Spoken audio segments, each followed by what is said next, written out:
So the PS5 continues to, be the biggest successful failure ever. So the PS5 has no games. They're excluding games that are also on the PS4. So Miles Morales advertises the big PS5 game, or that's also on the PS4.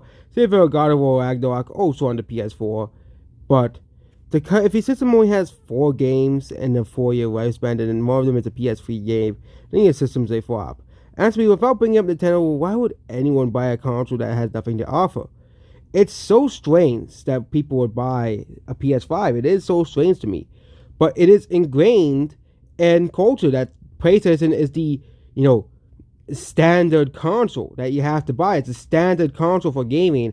If you dare buy, let's just say, an Xbox console, you're not considered a real gamer.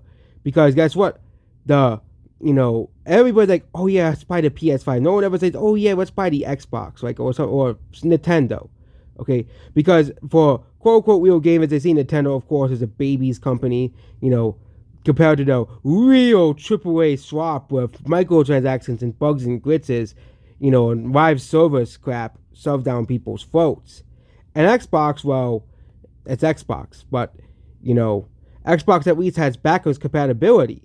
You can play any game on the Xbox, or at least games that don't have copyright issues like, Lollipop Chainsaw or something like that. You can't play that on the Xbox Series X, but they basically have almost all the original Xbox 360 and Xbox One library. So, and the PS5 only has PS5, and if you really want to play PS4 games, but I think most people are going to be buying PS5 for new games, but the problem is, most of these new games are either AAA swap or garbage, which leaves a, console with no games. Okay, you really have a console cycle with no games. At least Xbox, you have all of the games of the past you can play.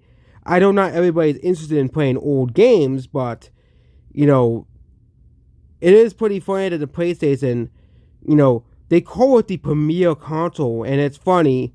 The sales are slowing down for the PS5 because there's no games coming out. Also, they forgot to put Forspoken on the PS5 list, but no one liked that game. And Final Fantasy 16 and Final Fantasy 7 Rebirth was. I think Final Fantasy 16 is on PC now, but the Switch 2 could come out years after PS5 and still have more exclusive its first year, I bet. This is the first year of the Switch, and these are all like the major games for the Switch. So we have Switch 1, 2, Switch, ARMS, Splatoon 2, Mario Plus Rabbids Game Battle, Mario Odyssey, and Xenoblade 2. And they always say that the Switch had no games. Okay, and the Switch is there's only ports of the Wii U, but there are literally 6 games that Nintendo made for the Switch, exclusively for the Switch, including the critically acclaimed Mario Odyssey. And also, Breath of the Wild is not here because it was on the Wii U. Yeah. But it is so funny that this PS5, it's just, how is Sony gonna, recover from the PS5? Okay, PS5 may be successful, but if they continue the route they do, PS6 might not sell too well, because a lot of people are going to remember, oh yeah, the PS5, Xbox Series X, they were the nothing generation. Okay, no games were we seen, because you have to wait 20 years for a new game now. Okay, okay, I'm just over exaggerating that one, but there are so many iconic franchises that have not received a new game last generation, and this generation is even more worse. Hey, at least we're still getting GTA 6 next year. But yeah, that's about this video here. Goodbye.